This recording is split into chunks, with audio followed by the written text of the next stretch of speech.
Selamat pagi, selamat siang, selamat sore, dan selamat malam tergantung kapan Anda menonton acara ini. Selamat datang di Mojok Mentok, sebuah acara yang akan merangkum berita yang terjadi selama sepekan terakhir. Tentu saja dibawakan secara cerdas, tangkas, dan terengginas oleh saya sendiri, Agus Mulyadi. Sebagai host yang akan menemani Anda. Manchester United dibantai 3-0 di kandangnya sendiri oleh Bournemouth pada Sabtu 9 Desember 2023 lalu. Kekalahan tersebut menjadi kekalahan yang sangat menyakitkan, sebab Bournemouth sendiri adalah tim papan bawah di klasemen sementara Premier League. Bagi banyak fans Manchester United, kekalahan tersebut menjadi bahan olok-olokan belaka, sebab tepat sehari sebelumnya Manchester United baru saja memborong 3 penghargaan Premier League bulan November. Masing-masing Harry Maguire sebagai pemain terbaik, Erik ten Hag sebagai manajer terbaik, dan Alejandro Garnacho sebagai pemilik gol terbaik. Kekalahan dari Bournemouth itu menjadi kekalahan pertama Manchester United selama menjamu Bournemouth di Old Trafford. Kekalahan tersebut sekaligus membuat Manchester United masih tertahan di posisi ke-6 klasemen Premier League dengan 27 poin. Mereka tertinggal 10 angka dari Liverpool selaku pemuncak klasemen. Memang MU ini tim yang nggak boleh dikasih angin barang sehari saja. Soalnya level kemaki dan kemelintinya sudah melebihi batas kewajaran.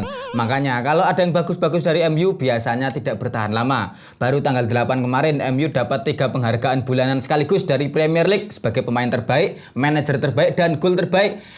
Sehari setelahnya langsung dibantai 3-0 sama tim papan bawah. Dibantainya di kandang pula ya. Untung saja pelatihnya nggak dipecat. Kalau sampai dipecat kan lucu, jadi pelatih terbaik tapi statusnya nganggur ya.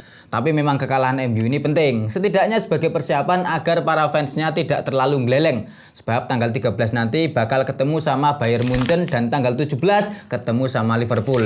Yang satu pemuncak klasemen Liga Champions, yang satu pemuncak klasemen Liga Inggris. Apa nggak anyang-anyangan itu Erik ten Hag ya? Lawan tim papan bawah di kandang sendiri saja kalah telak, apalagi lawan Munchen dan Liverpool. Ayo jelas dioseng-oseng bos. Mungkin ini sinyal buat segenap fans MU agar mulai membiasakan atau menormalisasi kekalahan buat Manchester United. Nonton MU itu jangan terlalu dibuat sepaneng dan serius, jadikan sebagai hiburan saja. Kayak nonton acara gebiar BCA atau ekstravaganza itulah ya. Ya anggap saja MU itu tim polo air atau tim lempar lebing saja. Menang alhamdulillah, kalah tak jadi soal. Ingat, kekalahan yang sudah dibiasakan akan menjadi kekalahan yang tidak menyakitkan.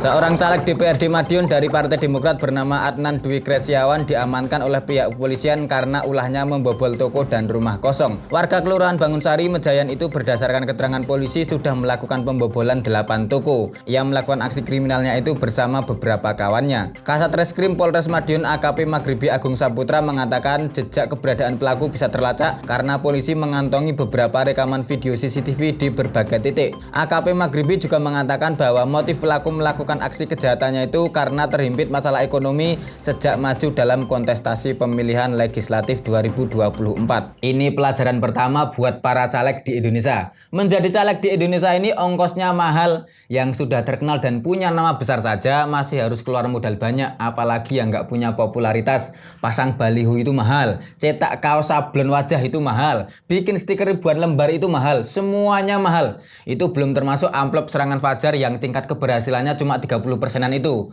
Kalau kondangan sih masih bisa pakai amplop kosong, tapi kalau serangan fajar ya jangan harap ya. Wong amplop ada isinya saja, belum tentu dipilih, apalagi amplop yang isinya cuma kartu nama. Nggak diludahin aja itu udah bagus. Makanya di Indonesia ini kalau nggak punya duit jangan harap jadi caleg pak. Kalau masih tetap maksa ya jadinya kayak bapak caleg yang satu ini ya, jadi kriminal pembobol toko dan rumah. Jadi manusia itu mbok ya yang sadar diri, sadar porsi. Kalau memang nggak punya duit tapi pengen ikut dalam iklim kontestasi pemilu, jangan jadi caleg tapi jadi KPPS, PPK, Hansip, saksi atau jadi tukang pasang umbul-umbul saja. Kalau mau lebih geleleng dan agak memacu adrenalin, jadi gelandang penyalur amplop serangan fajar. Pokoknya ada banyak peran yang bisa diambil selain sebagai caleg. Nggak keluar duit tapi justru dapat duit. Khusus Hansip malah bisa dapat sepatu PDL baru. Selesai pemilu bisa dijual wak 125.000. Kurang enak gimana coba? Urip enak ngene kok malah nyalek loh. Itu namanya loro hati sing digawe dhewe, Pak. Oke, untuk berita selanjutnya kami sudah menghadirkan narsum yang tentu saja kompeten untuk membahasnya. Siapa dia ya? Inilah Mas Egas Panduk ya. Halo teman-teman. Kabar baik Agus. Apa kabar Agus?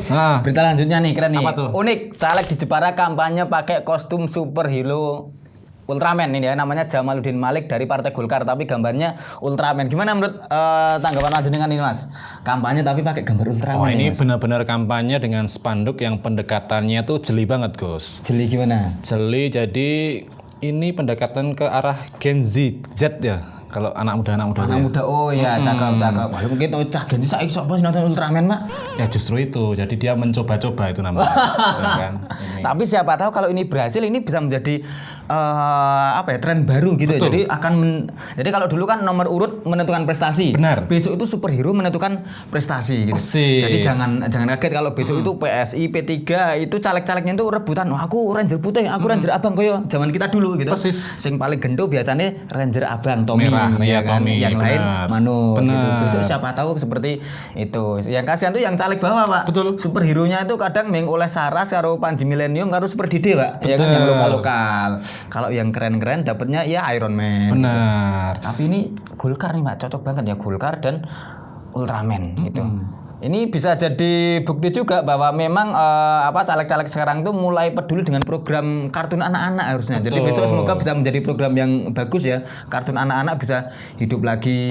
Ya Continue lah intinya. Continue. Sama ini Gus, itu pendekatan bahwa wajah tuh nggak melulu penting dalam Nggak sebuah melulu penting ya. promosi ya kan. Sangat-sangat itu. Kemarin udah ada yang promosi nomor 2 pakai Naruto. Kita nggak sebut nama ya, nggak sebut nama. Udah ada yang pakai Naruto, Pak, gambar Naruto gitu.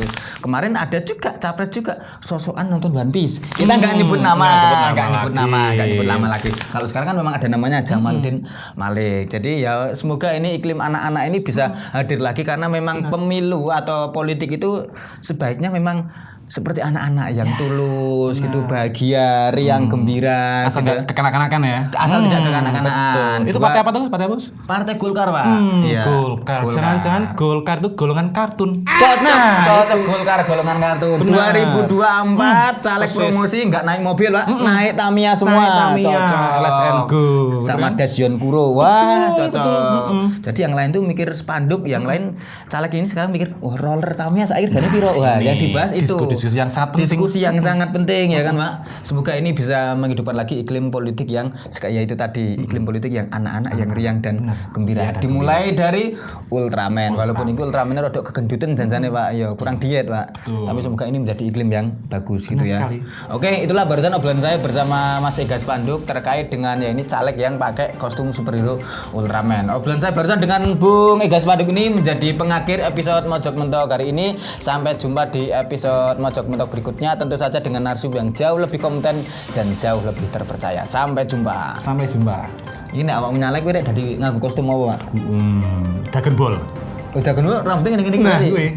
Jarine plankton kowe. Wah, awakmu iki lho, wah. Lek bagus. Nek aku ki jane begini karo sableng, Pak. Tapi kok ketoke kok rada. Sibut ada gua hantu piye? Persis. Kowe dadi kliwone. Bener, aku selalu support kowe, Pak Men.